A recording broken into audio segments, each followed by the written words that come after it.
Hi everyone, गुप्त नवरात्रि की आप सभी को हार्दिक शुभकामनाएं। स्वागत है आपका 10 महाविद्या सीरीज़ में, जहां आज हम बात करने वाले हैं चौथी महाविद्या के बारे में, जो कि है माँ भुवनेश्वरी। अब जैसा कि उनका नेम रिप्रेजेंट करता है, माँ भुवनेश्वरी जो है वो पूरे भुवन की ईश्वरी हैं। दैट मीन्स पूरे यूनिवर्स की क्रिएटर और मैनेजर हैं। तो माँ भुवनेश्वरी बेसिकली गवर्न करती हैं पांचों तत्व, पांचों एलिमेंट्स, जैसे कि जल, वायु, अग्नि, आकाश और पृथ्वी। और साथ ही वो गवर्न करती हैं हमारी पांचों सेंसेस को, जैसे कि देखना, सुनना, स्मेल करना, फील करना और टेस्ट करना। पांचों एलिमेंट्स की इम्पोर्टेंस ये है कि इस पूरे यूनिवर्स में जो कुछ भी बना है वो सारी चीज़ें इन्हीं पांचों एलिमेंट से बनी हुई हैं। और पांचों सेंसेस की इम्पोर्टेंस ये है कि इस दुनिया में हम जो कुछ भी अंडरस्टैंड करते हैं अपनी सराउंडिंग्स में, नेचर है या कोई भी चीज़ जो हम टेस्ट करते हैं या टच करते हैं या फील करते हैं, देखते हैं, सुनते हैं, वो 5 सेंसेस पर डिपेंड करती है। अगर इनमें से हमारी कोई भी एक सेंस वर्क नहीं करे तो definitely life becomes a struggle, right. So माँ भुवनेश्वरी जो है ये हमें इम्पोर्टेंस बताती हैं इन्हीं पांचों एलिमेंट्स की और पांचों सेंसेस की।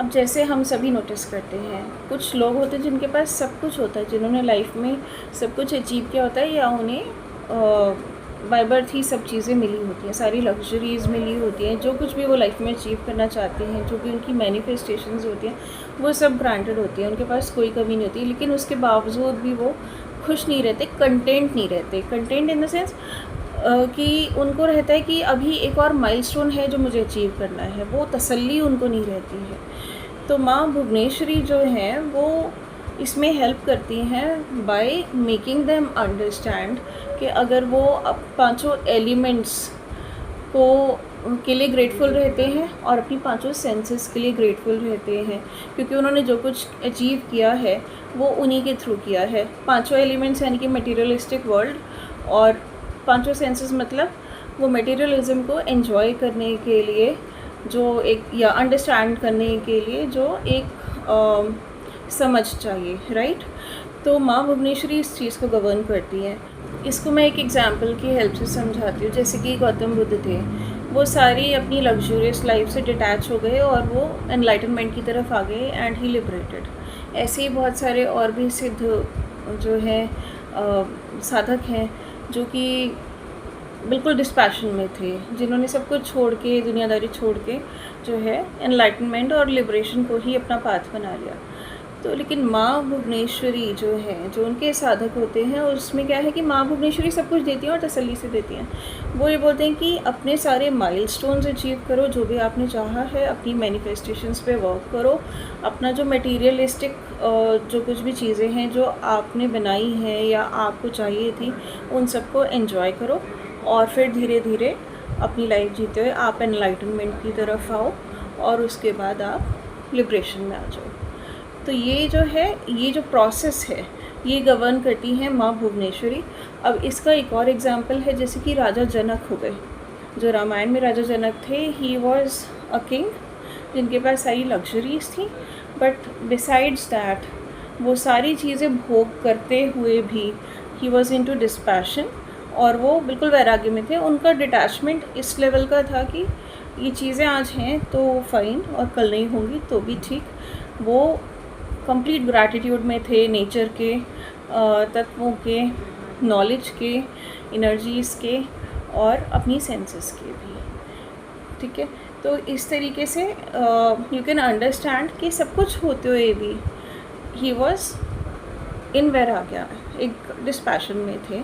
तो माँ भुवनेश्वरी जो है ना, वो सब कुछ देती हैं। वो बोलते हैं आप सब कुछ एंजॉय करो और उसके बाद आप जो है एनलाइटेंड हो जाओगे, which is then it's your choice कि आपको कितना क्या आपको जो है एंजॉय करना है लाइफ में, और उसके बाद आप लिबरेशन के प्रोसेस में आ जाते हो। माँ भुवनेश्वरी का प्रोसेस क्या होता है, वो क्या चाहती हैं साधक से? वो इतना चाहती हैं कि साधक जो है ना वो ग्रेटफुल रहे, वो ग्रैटिट्यूड में रहे, वो अर्थ के लिए काम करे, वो जो मटेरियलिज्म मैनिफेस्ट करता है उसको ग्रांट होता है, उसके लिए भी बहुत सारे जो है ना सेक्रीफाइसेस हुए होते हैं, कुछ लोगों की तरफ से, कुछ जीव जंतुओं की तरफ से। तो जो ह्यूमन है वो हर चीज़ का एक ग्रैटिट्यूड जो है वो माने, और पांचों तत्वों को के लिए भी ग्रेटफुल रहे कि आपने सारी मटेरियलिस्टिक चीज़ें जो हैं वो क्रिएट की हैं, जिसको हम आज एंजॉय कर पा रहे हैं। वो उनका ग्रेटफुल भी रहे जिनके वजह से वो आज यहाँ तक पहुँचा है। उसमें उसकी फैमिली या फ्रेंड्स या जो कुछ भी, मैं लोगों की बात नहीं करूँगी, बट बिसाइड्स भी बहुत सारी चीज़ होती है, जैसे कि नेचर होती है, राइट, जीव जंतु होते हैं। बहुत सारी चीज़ें करके ही एक इंसान जो है ना वो एक लेवल तक पहुंचता है। उसके पीछे बहुत सारी सोल्स होती हैं। तो वो माँ भुवनेश्वरी जो है वो ये चाहती हैं कि वो उनके लिए भी ग्रेटफुल रहें, और अगर पॉसिबल हो तो अपने लाइफ पर्पस में उन सभी के लिए भी कुछ करें, और साथ में वो अपनी पांचों सेंसेस के लिए भी ग्रेटफुल हो, सो दैट उन्होंने अभी तक जो अचीव किया है उसकी वर्थ को समझें और लाइफ में खुश रहें। क्योंकि अगर इन पांचों सेंसेस में से एक भी चीज़ नहीं होती तो वो लाइफ में शायद बहुत ज़्यादा स्ट्रगल कर रहे होते।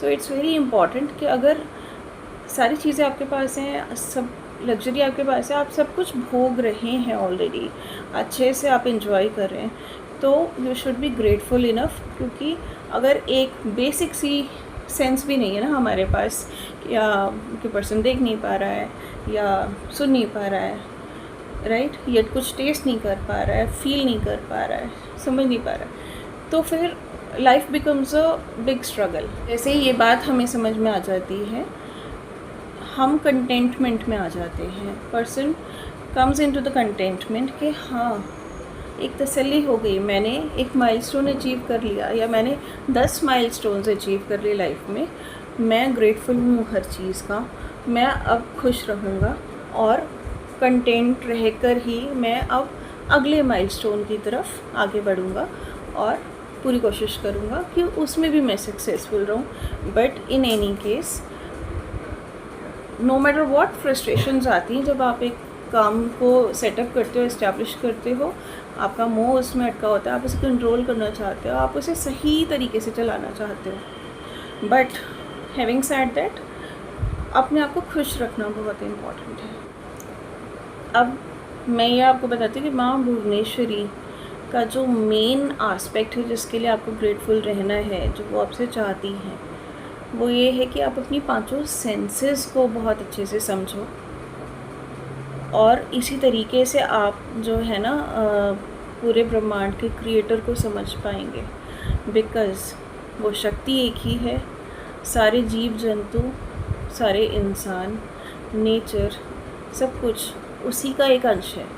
तो वो एनर्जी एक ही है लेकिन डिफरेंट फॉर्म्स में है, और उन डिफरेंट फॉर्म्स को समझने के लिए, अंडरस्टैंड करने के लिए या फील करने के लिए हमारी जो पांचों सेंसेस होती हैं वो ही हैं जो हमें हेल्प करती हैं। एग्ज़ाम्पल के लिए, जैसे कि किसी रूम में बहुत सारा फर्नीचर पड़ा है, अब उस रूम में अंधेरा है, हमारे लिए एक डार्कनेस है, लेकिन जैसे ही उस रूम में लाइट आती है या रोशनी आती है, राइट, तब हम देख पाते हैं कि अलग अलग फॉर्म्स का सामान पड़ा है, सोफ़ा रखा है, टेबल रखा है, शो पीसेस रखे हैं। आप उस लाइट से, उस रोशनी से डिफरेंट फॉर्म्स ऑफ थिंग्स जो हैं, जो फर्नीचर ही है, वो आप देख पा रहे हैं अपने घर का, राइट। तो इसी तरीके से जो माँ भुवनेश्वरी की लाइट है, जो उस एनर्जी की लाइट है, वो ये कह रही है कि मेरा ही अंश है सारे, मैं ही वो लाइट हूँ।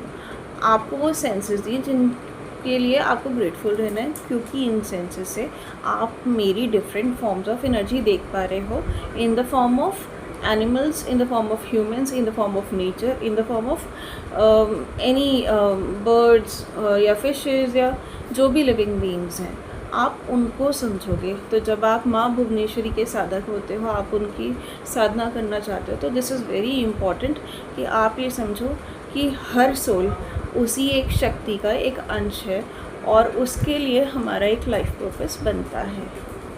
माँ भुवनेश्वरी का जो साधक होता है उसको जो सिद्धि मिलती है वो ये है कि वो कंटेंट में रहता है, वो पीस में रहता है, और वो ग्रैटिट्यूड में रहता है, और वो सरेंडर में रहता है।